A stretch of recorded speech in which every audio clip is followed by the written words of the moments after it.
পারুলের সংসারে বেশ কিছুদিন পর আবারও পরিণীতার শুটিং ফ্লোরে। আর পরিণীতার ফ্লোরে এই মুহূর্তে আমার সঙ্গে যারা রয়েছেন, অর্থাৎ পারুল আর রায়ন তো রয়েছে, তবে পরিবারের অন্য অন্য সদস্যরাও রয়েছেন। সকলের সঙ্গে এই মুহূর্তে আমরা একটু কথা অনস্ক্রিন অফস্ক্রিন আড্ডা বলা যেতে পারে। আমি প্রথমেই যাব পারুলের কাছে, যে পারুলকে প্রথমে কংগ্রাচুলেশন। পারুল যেহেতু প্রতিযোগিতাতে জিতেছে, না একজন তো খুব বিশ্বাস করে, একজন তো খুবই বিশ্বাস করে ফেয়ার গেমে, তো তাকে আমি ভেবেছিলাম জিতিয়ে দিয়েছি বলে সেটাতেও রাগ চেকমেক ছিঁড়ে আমার মুখের মধ্যে ছুঁড়েছে। এবার যখন ঠিক ভাবলাম ঠিক একবার ফেয়ার ভাবে বের করি যে মানে কি এখানে কনস্পিরেসিটা হয়েছিল সেটাকে খুঁজে বের করে প্রমাণ করে তারপর ফেয়ার ভাবে একটা ডিসিশন নেওয়া হোক। ফেয়ার ডিসিশন নেওয়ার পর যখন ডিসাইড করলো, নিজেই বললো যে না পারুল তুই ডিজার্ভ করিস জেতা, যখন জিতলাম সেটাও পোষাচ্ছে না, সেটাতেও কষ্ট পাচ্ছে, চোখের জল, মুখ ভার। তুই আমার সবকিছু কেড়ে নিচ্ছিস, এটাই আমার একমাত্র জায়গা ছিল যেখানে আমি রাজত্ব করতাম। মানে আমি কোথায় যাবো?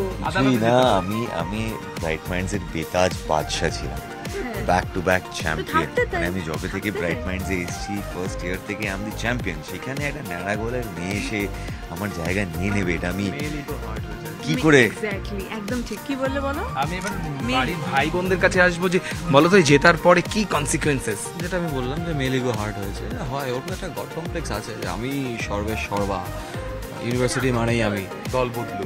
তুমি মানে কি এটা নয় যে সবসময় নিজেকে বড় করে দেখি, সেটা নেই। তুই হ্যাঁ তোর মধ্যে জেদটা আছে, মানে সত্যির পেছনে তুই যা, সেটা ভালো। বড় বড় কথা বলছে এতদিন, কিন্তু ঠিক বলেছে আমার দাদা, দল বদলু এতদিন কিন্তু আমার টিমেই ছিল। না আমি কিন্তু প্রথম থেকে যদি আপনারা দেখেন আমি কিন্তু সৎ পথেই চলেছি। আমার দিদি আচ্ছা, একমাত্র আজকের ডায়লগে দেখবো দিদি তুই কি বলিস। শোন ভাই দেখ, সেটা তো ইন্টারভিউ এর পরে হবে, ইন্টারভিউর পরে এই অবধি তো লয়াল। আপাতত আমি আমার ভাইকে সাপোর্ট করছি। চল কেউ তো আছে, কেউ তো আছে, সে যেমনই হোক সে আমার ভাই। ভুল করলে বলবি না ভুল করছে? হ্যাঁ বলবো। কোথায় ভুল করেছে? ভুল তো করেনি না, ও তো আমি একটু স্ট্রাগল মানে করছে। ভাইয়ের সাপোর্টে না আছো, কিন্তু ভাইয়ের বউ এই নিরীহ পারুল। না আমি পারুলকেও অলওয়েজ সাপোর্ট করি, কিন্তু ব্যাপারটা হয়ে গেছে পারুলের একটা দাদা আছে, যে দাদা আমার হাজবেন্ড, তো সেই জন্য তার উপর রাগটা সামহাও গিয়ে মাঝে মাঝে আমার ওর উপরেও চলে যায়। মানে ও যাকে পছন্দ করে তাকে আমি পছন্দ করব না, এরকম একটা ব্যাপার মাঝে মাঝে একটা চলে আসে। সেটাই ওই জন্য আমি অনুষ্ঠানে গিয়ে আমার ভাই। আর ভাইরা কি বলছে?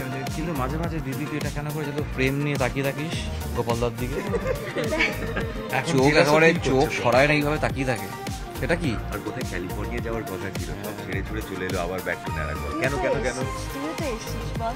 কেন আমার তো কোথাও যাওয়ার কথা ছিল না। বলতে ইচ্ছা করছে, ওটা ইন্টারভিউ বলতে পারবো। আচ্ছা বড় দাদা কি বলছে একটু শুনি। আদা খালি খেতে ব্যস্ত। না খেতে ব্যস্ত না, আমি তো মোটামুটি আনন্দ করতেই ব্যস্ত যে কে কি করে যাচ্ছে। কেউ কম্পিটিশন নিয়ে চুলোচুলি করছে, তো হাজবেন্ডের সঙ্গে তো এখন মাঝে মধ্যে তো একটুখানি লড়াইও হচ্ছে, হিংসে, খুনসুটি চলছে। বাট দাদা তুমি যে কিডন্যাপিং এর ইয়েতে গেছিলে, তুমি এটা কেমন ছিল? শিরিনকে যে কিডন্যাপ করলে, ফোন একবার শিরিনের ফোন গেছে, একবার শিরিন টোটালটা গেছে। পারুলের সঙ্গে যেহেতু পরিবারের সদস্যরা রয়েছেন, একটু জিজ্ঞেস করবো মানে খুব একটা ওয়ার্ডে যে যারা রয়েছে ভাই বোনরা, কাকে নিয়ে পারুলের কি কমেন্টস? প্রথমে দাদাকে নিয়ে শুরু। দাদাকে নিয়ে, দাদা মানে যদি এক লাইনে বলি তাহলে বলবো হয়তো ভুলভ্রান্তি করে ফেলে, কিন্তু এত সুইটলি করে সেটা মনে হয় না যে কোনো দোষ। আর অনেক সময় ভুলভাল কাজ করতে করতে হয়তো ঠিক আইডিয়াটাই দিয়ে দেয়। অনেক সময় হয়েছে কাজটা উল্টোপাল্টা করেছে, কিন্তু আমার মাথায় কিছু একটা স্ট্রাইক করে গেছে। অনেক সময় হয়েছে, 3 থেকে 4 বার হয়েছে, ভালো ভালো আইডিয়া মাথায় এসেছে একমাত্র দাদার জন্য। অলওয়েজ সাপোর্ট করে। তোমার মনে হচ্ছে না সৎ পথে, সবসময় সৎ, যে ঠিক তার তার পরে থাকবে। আমি তো কোনোদিনই ঠিক ছিলাম না, আমার পরে কেন ছিল? না তোমার পরে থাকতো না, তোমাকেও ভালো অ্যাডভাইস দিত সবসময়, তুমি নিতে পারো না, সেটা তোমার প্রবলেম। টু পারফেক্ট, তো পারফেক্ট লোকজন আমার দলে আসতে পারবে না। অ্যাকচুয়ালি সত্যি কথা, আমরা যেমন দুটো ইমপারফেক্ট মানুষ, দুটোই আমরা একটু মানে ইমম্যাচিওর টাইপের আছি, তো আমরা সেম না। ধ্রুপদী অনেক অনেক অনেক বেশি বুদ্ধিমতী, অনেক বেশি বুঝতে পারে, বুঝদার অনেক বেশি, ঠিক আছে। মানে আমি একমাত্র অ্যাটলিস্ট গোপাল আমার দাদার সাথে অ্যাটলিস্ট ওরকম করে ঝগড়া করে না বিনা কারণ। এবার একটু অফ স্ক্রিন আসা যাক, আমি রিয়াজের কাছে আসবো। যে এইভাবে হই হুল্লোড় করে তো শুটিং চলে, কারণ দিনের 14 ঘন্টা এখানে কাটাতে হয়। কার সঙ্গে কেমন ইকুয়েশন তোমার, আর কি এই রসায়ন বা কেমিস্ট্রি? দেখো এখানে সব থেকে বেশি ব্যস্ত থাকে দুটো মানুষ, একটা হচ্ছে উদয়দা আর আমাদের পারুল অনিশানি। খুব একটা বেশি ঈশানীর সাথে তেমন কথা হয় না, বাট যখনই কথা হয় মানে কাজের কথাই হয়, খুব একটা ফাজলামো করি না ওর সাথে, কারণ ওকে আমি চাই না যে বেশি ডিস্টার্ব করতে সিনের মধ্যে থাকুক। বাট উদয়দার আমি দুজন মিলে সুরভির পেছনে প্রচুর লাগি, সবার পেছনেই লাগে। আগের দিনই তো তোমরা যদি ভিডিও দেখো তো নকল টিকটিকি কিনে এনে লোকের পার্টসের মধ্যে দিয়ে দেওয়া, পাউচের মধ্যে, এগুলো করতেই থাকি। বাট থাপ্পার গেম, দেখা হলেই চর মেরে দেওয়া, লোককে ভিজিয়ে দেওয়া, এগুলো আমরা করতেই থাকি। আর এইগুলো করি বলেই আমাদের মধ্যে এত ভালো বন্ডিংটা হয়েছে, নাহলে হতো না। আর অফ স্ক্রিনে বলতো কি বেশি দুষ্টুমি করে?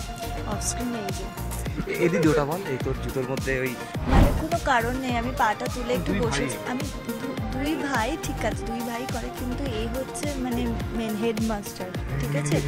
এই হচ্ছে মানে একদিন আমি নর্মাল একটুখানি চেয়ারে পাটা তুলে বসেছি, আমি কি করে বুঝবো ওইটুকু টাইমের জন্য, তারপর পাটা নামিয়ে দেখছি জুতোটা না কীরকম একটা চ্যাপ করছে, আমি হাঁটতে যাচ্ছি স্লিপ কেটে পড়ে যাচ্ছি, আমি কাউকে কিছু না বললাম, ভাবলাম হয়তো কিছু মানে আমার খারাপ চিন্তাই এসছে মাথায়, এবার আমি চলে গেছি, কিছু একটা হয়েছে দিয়ে এবার আমি চলে গেলাম ওয়াশরুমে গিয়ে, আমি খুব শান্তশিষ্টভাবে ব্যাপারটা আবার সামনে নিয়ে বসেও গেছি। পরে আমি দেখছি সামনের চেয়ারের নিচে একজনের চোখ জল করছে, আমি তখন দেখছি ওখানে গিয়ে ওই আমাদের ক্লেনজার থাকে মেকআপ তোলার, ওর মধ্যে বালি ভরেছে, বালি টালি ভরে না ওটা নিয়ে বসে আছে, ও কখন পা তুলবে তার জুতোটা আমাকে কাজ করে দেবে, হচ্ছে এরকম মুখটা লুকিয়েছে ওরকমই পাউচের মধ্যে যদি কোনো সিনে আগে উদয়দার সব ক্লোজ হয়ে যায়, যদি ওর হাতে 20 মিনিট সময় থাকে, 20 মিনিট বসে থাকতে পারে না চুপ করে, ও ভাবে কি দুষ্টুমি করবে, সব থেকে ছোট এখানে হবে, ও বয়সে নামে বড় হবে। তোমাকে সবাই কিড মানে স্কুল বয় থেকে নিচে নামিয়ে দিয়েছে। বাট আমার এগুলো ভালো লাগে করতে, তোকে পেছনে পেছনে লাগতে ভালো লাগে। তো আমার লেটেস্ট ওই টিকটিকির প্র্যাঙ্কটা আমার খুব ভালো লেগেছে, ঠাম্মির বেস্ট রিয়াকশন ছিল, দিদিও বহুত ভয় পেয়েছে। আর সবাইকে আমি মানে টিমকে আমি টিমে নিয়ে নিই, যে ডিরেক্টরকে তো নিতেই হবে, কারণ ডিরেক্টর ইনস্ট্রাকশন দেয় একদম। তো ডিরেক্টরকে আমি পুরো খেলাটা বুঝিয়ে দিই যে এইভাবে।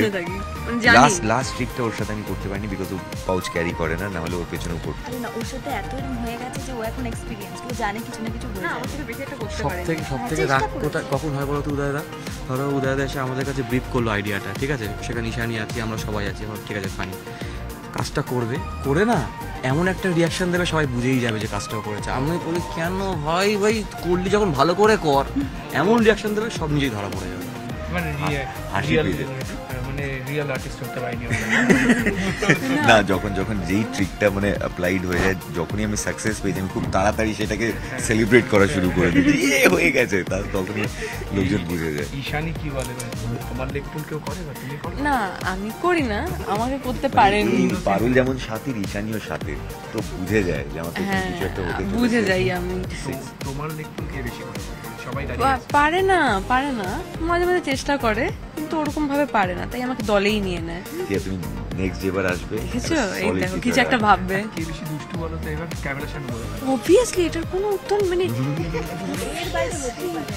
কেউ হতে পারে, এখানে ইন্দ্রপুরীতে যাকে জিজ্ঞেস করা হতে পারে আমাদের টিমের অ্যাটলিস্ট সবাই উত্তর একটাই দেবে, এই একটা মানুষ।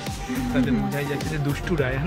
তারপর আরেকজন আছে, আরেকটু দুষ্টুমি মাঝে মাঝে করে, শিরিন একটু মাঝে মাঝে করে দুষ্টুমি, পর্দায় তো অনেক বেশি করে। তাই খুব করে, কিন্তু অফ স্ক্রিনে মাঝে মাঝে একটু করে, কখনো কখনো ইচ্ছে হলে। একদম তোমরা এইভাবে হইহুল্লোড় করে শুটিং করো এবং আনন্দের সঙ্গে তোমাদের এই মুহূর্তগুলো এনজয় করো। অনেক ধন্যবাদ, সকলে ভালো থাকো এবং তোমাদের সিরিয়াল আরও এগিয়ে চলুক, তোমাদের পথ চলা এইভাবে থাকুক। আড্ডা, আলোচনা, এই ধরনের অন স্ক্রিন অফ স্ক্রিন কথা আরও হবে, আবারও দেখা হবে। তবে অনেক শুভেচ্ছা রইল তোমাদের পরিণীতার জন্য। Thank you so much. কথা বলছিলাম পরিণীতার পরিবারের সদস্যদের সঙ্গে, ক্যামেরায় সুব্রত জানার সঙ্গে মানস বসাক, নিউজ 18 বাংলা।